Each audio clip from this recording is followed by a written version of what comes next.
Everybody, Tanae here with the Tanae Show, of course, here with a very special guest, the funny, the crazy, the hilarious, Mr. Don DC Curry. What's up? What's happening? What's cracking? Everything, you. So, man, you've been doing this for a long time. You've been doing comedy, movies, everything. How long has it been? Over 30 years. 30 years. Over 30 years. That's a very long time. So, of course, you do the stand-ups, you do everything. Do you kind of feel that the stage basically is what gives you your voice? Because, of course, in America right now, the black man's voice is kind of, frowned upon. Do you feel like that's your place where you could say what the hell you want to say, how you want to say it, when you want to say it? Does that kind of give you, your comfort zone? Exactly, and that's exactly what I do. I really think it'd be a shame for me to have a platform like that and not take advantage of it, and not trying to spew hate or anything, but I call it like I see it pretty much. You do. So I had a chance to go to a show last night, and I mean, you had me dying laughing in there, so I attest to that. Friday, what's going on? Are we getting another movie? You know I was gonna ask.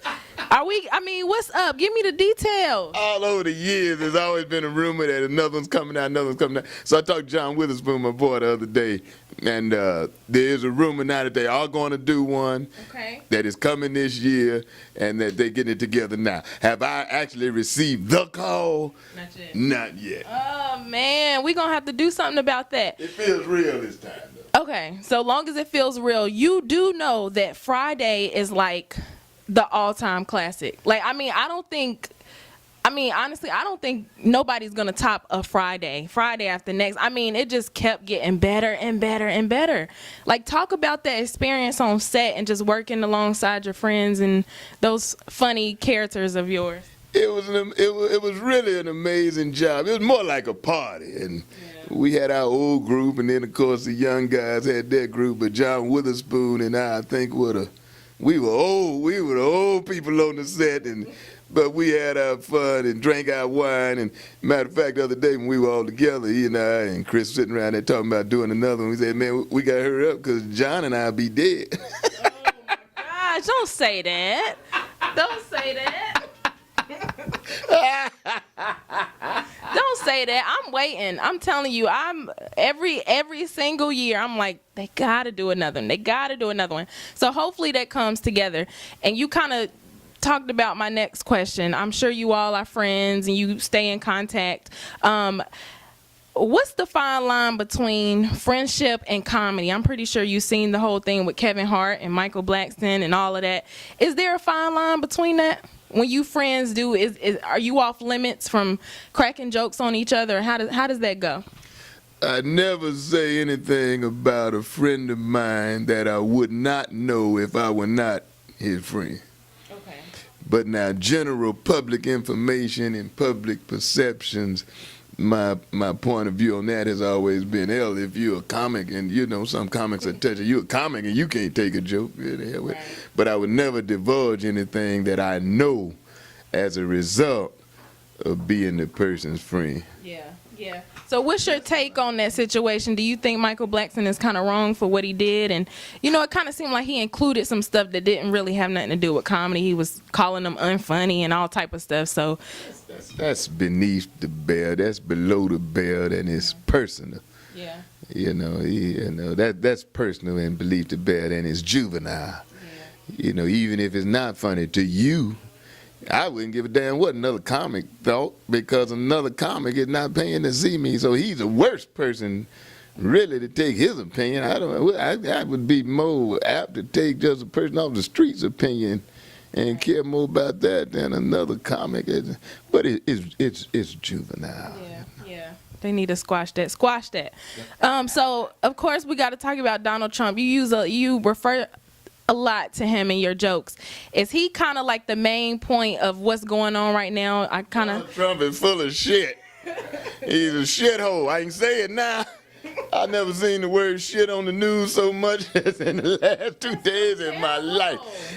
But I was thinking about it last night, and all of the people defending him and so forth, who might think are racist. There's no way you can defend obvious racism unless you're a racist yourself.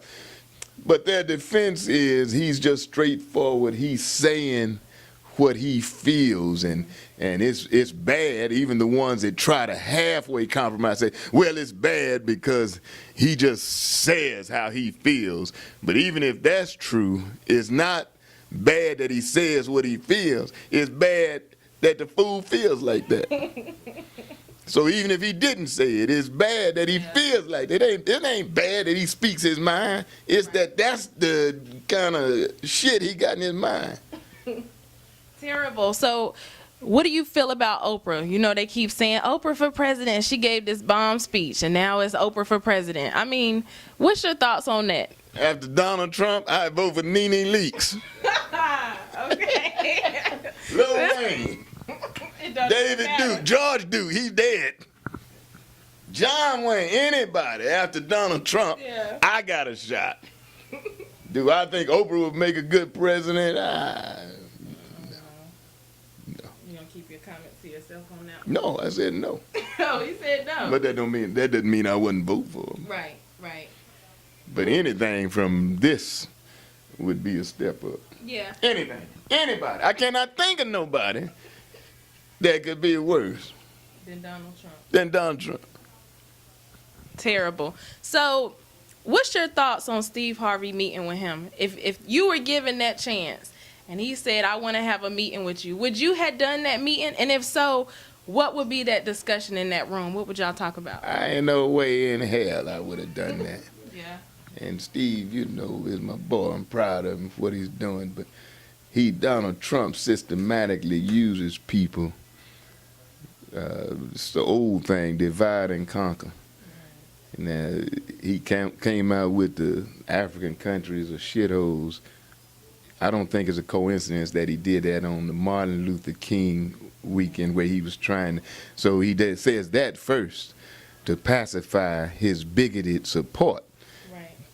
And he has to tell them that so that they'll forgive him for having this press conference with Martin Luther King's nephew. So to sidetrack that, he says that. He got Steve in there when the campaign was going. He was having the problem with racism and so forth there. So you bring him in there for a 5-minute. Yeah, no, I wouldn't have gone. Yeah. I mean, you make your own decisions, and that's what Steve decided, and that's what he did. He wouldn't have gone. Then he had Martin Luther King III come in there on Martin Luther King's birthday. Had him come over there. I mean, come on, man.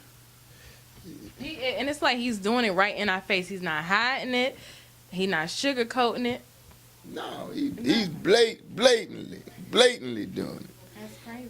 Yeah, and you know, one thing that amazes me is how he's tapped into this racism that has existed all along. He's tapped into it, and some people are acting surprised. But now I must say, I'm not surprised. I knew that it existed in the United States. I've experienced it on a personal level, so it ain't like I'm in shock that this many people are that bigoted. I'm not in shock at all. I'm surprised that he has had the success.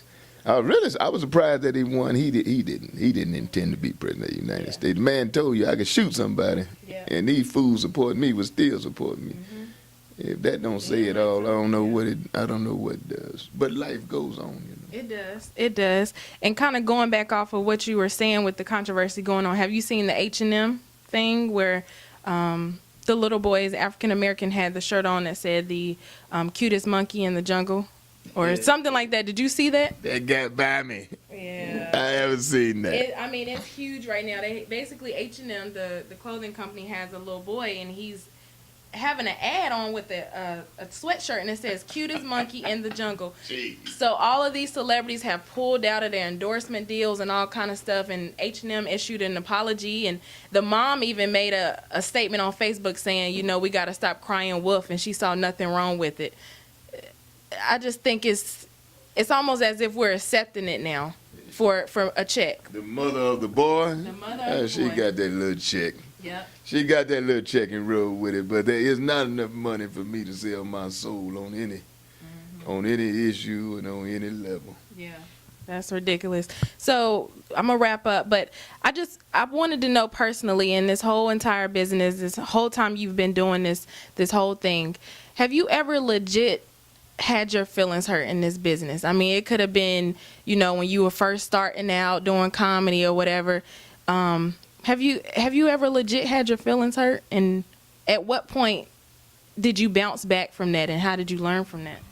I've actually, and I'm being brutally honest, I've just never taken it that seriously, where it could hurt my feelings. I've seen, you get in and you get in and do the best you can where you fit in, which has been my philosophy of life. So there's very little that could hurt my feelings. I've been surprised by some betrayals along the way. Right. When your circle starts shrinking and then you've done your best to analyze people and they get in your inner circle and then betray you. So that's about as close as I've come to being to having my feelings hurt. But no, I'm a man. These years, what's the key to staying successful? Well, you have to get out there and you have to do it, and I tell them it's two components, because comedy is a longer road to hoe than some of the other disciplines of entertainment. You can be an overnight sensational singer and an overnight sensational dancer, but comedy that's not the case. And so I think you had to have two things. You had to have the talent, that's the groundwork, it may be unpolished and all that. And then you had to have the drive, the want to do it. And if you got both of those, then you got a shot. You still might not make it, but then at least you got a shot. And if you get in there and stay in there long enough and pay attention, you can figure it out. Wow. Real advice. Don D.C. Curry, everybody, you have heard it here. Good advice. Make sure you come out to the Comedy Zone this weekend, and congratulations to you, man. For what? Everything. Oh. You the man. You the king. Same to you. Thank you so much. Thank you for watching The Tonight Show. Stay tuned.